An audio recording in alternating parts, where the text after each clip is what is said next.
साथी शिक्षकगण और प्यारे बच्चों, सबसे पहले तो आज राष्ट्रीय गणित दिवस की आप सबको हार्दिक शुभकामनाएं।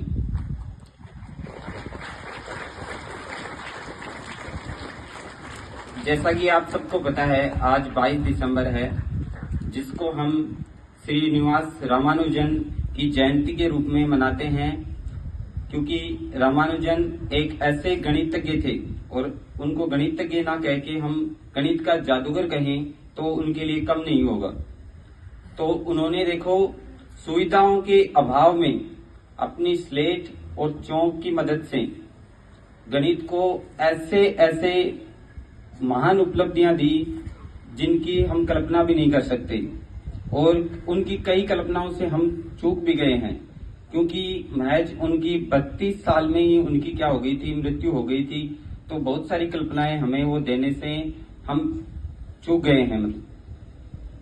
साथ ही मैं आपको कुछ अभी गणित के फैक्ट्स बताने वाला हूं, जो कि आपने शायद अभी तक नहीं सुने होंगे। जैसे उन्होंने एक तो उन्हीं का किस्सा मैं आपको बताता हूं, श्री रामानुजन का ही। जब वो बीमार थे, अस्पताल में भर्ती थे, तब उनके दोस्त उनसे मिलने आए थे, जीएच हार्डी। तो वो आते ही उनसे बोलते हैं कि मैं एक ऐसी टैक्सी में आया हूं जिसका नंबर जो है 1729 था, जो कि एक उदास सा नंबर था। तब श्रीनिवास रामानुजन ने तुरंत कहा कि नहीं हार्डी, ये नंबर उदास नहीं है, ये एक बहुत ही इंटरेस्टिंग नंबर है। ये ऐसा नंबर है जिसमें ये ऐसा सबसे छोटा नंबर है जिसमें दो घनों का योग छुपा हुआ है। जैसे एक का घन कितना होता है, क्यूब ऑफ नंबर 1 कितना होता है 1, और 12 का क्यूब कितना होता है, अरे 12 का क्यूब कितना होता है 1728। तो इन दोनों को अगर ऐड करें तो कितना हो जाएगा 1729। ऐसे ही 9 का क्यूब कितना होता है 729, और 10 का क्यूब कितना होता है 1000। तो दोनों को अगर ऐड करें तब भी क्या बनता है 1729। तो ये एक ऐसा सबसे छोटा नंबर है जो क्या है दो घनों के योग के रूप में लिखा जा सकता है। तो उन्होंने केवल नंबर सुनते ही इतनी चीज बता दी थी। तो आप कल्पना कर सकते हो कि वो कितने बड़े गणितज्ञ थे। ठीक है, इसके बाद में आपको और अगर नंबर के बारे में बताना चाहूं तो उन्होंने बताया था 2520 2520 एक ऐसा नंबर है, एक ऐसा सबसे छोटा नंबर है जो क्या है सभी 1 से लेकर 10 तक के सभी नंबर से डिवाइड होता है। इससे छोटा ऐसा कोई नंबर नहीं है जिसमें सभी नंबर्स का डिवाइड जाता है। ठीक है, इसके अलावा 9 नंबर की अगर हम बात करें, 9 भी एक जादुई नंबर है, क्योंकि 9 को आप किसी भी नंबर से मल्टीप्लाई कर लीजिए। 9 को किसी भी नंबर से मल्टीप्लाई करोगे, जो भी नंबर आपको मिलेगा उसका सम हमेशा 9 ही होगा। कितने भी नंबर से मल्टीप्लाई कर लीजिए आप, और जब वो जो आंसर आएगा आपको, उसको अगर आप सम करोगे, आंसर के जो नंबर आएंगे उनको सम करोगे तो आपको 9 ही मिलता है हमेशा। तो 9 भी एक जादुई नंबर है आपका। ऐसे ही अगर बात करें 4 की, तो 4 में तो देखो पूरी दुनिया समाहित है, ये बता देता हूं मैं आपको। क्योंकि 4 एक ऐसा नंबर है कि आप कोई भी नाम ले लीजिए, कोई भी वस्तु ले लीजिए, उसके नाम को आप सोचिए। ठीक है, जैसे मैं आशीष जी सर को ही बोलता हूँ, आशीष जी सर के नाम में कितने लेटर आते हैं सर आपके नाम में? 6 लेटर आते हैं। 6 लेटर को हम क्या लिखते हैं 6SIX।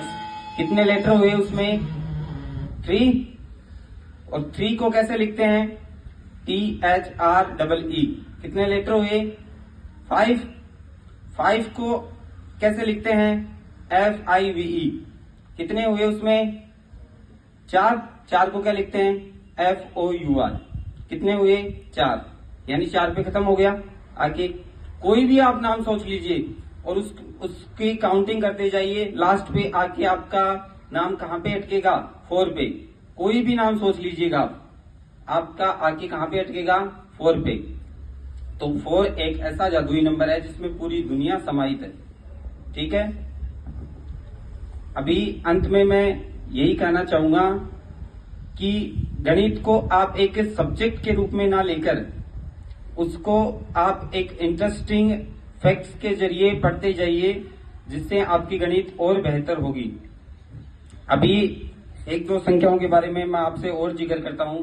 अभी आपसे ही क्वेश्चन किए जाएंगे। सबसे पहले मैं आपको एक नंबर बताता हूं कि आप एक नंबर आप खुद ही सोचिए उसको। अभी मैं बताऊंगा। देखिए मैथ कितनी इंटरेस्टिंग है अपनी, कि आप देखिए कोई भी नंबर सोच लीजिए। अभी आपके पास कॉपी और पेन नहीं है, इसलिए बड़ा नंबर ना सोच के आप 1 से 9 तक का कोई भी नंबर सोच लीजिए। सभी अपने अपने नंबर सोचिए। कोई भी एक नंबर सोच लिया होगा आपने, उसको आप 2 से मल्टीप्लाई कीजिए। कर लिया होगा आपने 2 से मल्टीप्लाई। 2 से मल्टीप्लाई करने के बाद उसमें 2 ऐड कीजिए। 2 ऐड भी कर लिया होगा आपने। अभी जो नंबर आया है उसको आप 5 से मल्टीप्लाई कीजिए। कर लिया आपने 5 से मल्टीप्लाई। 5 से मल्टीप्लाई करने के बाद उसमें से 6 माइनस कर दीजिए। कर दिया 6 माइनस। 6 माइनस करने के बाद आपके पास 2 नंबर का एक नंबर आया होगा, उसमें से लास्ट वाले नंबर को हटा दीजिए। जो पहला नंबर आपका आया है वो वही नंबर है जो आपने सोचा था।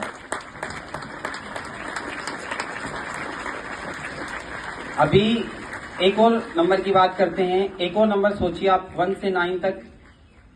1 से 9 तक एक नंबर सोचिए, उसको आप 3 से मल्टीप्लाई कीजिए।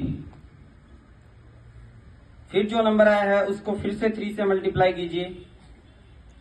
आपका जो नंबर आया होगा वो या तो 1 डिजिट का आया होगा या 2 डिजिट का आया होगा। अगर किसी ने 1 सोचा है तो उसका 1 डिजिट का आया है, अदरवाइज 2 डिजिट का ही नंबर आया है। ठीक है, तो 2 डिजिट का नंबर जो आया है उसको आप ऐड करोगे तो आपको 9 ही मिलेगा। देख लेना, या तो 1 डिजिट का नंबर आया तो 9 है, और 2 डिजिट का नंबर आया है तो उसका सम कितना होगा, 9 ही होगा। Thank you, have a nice.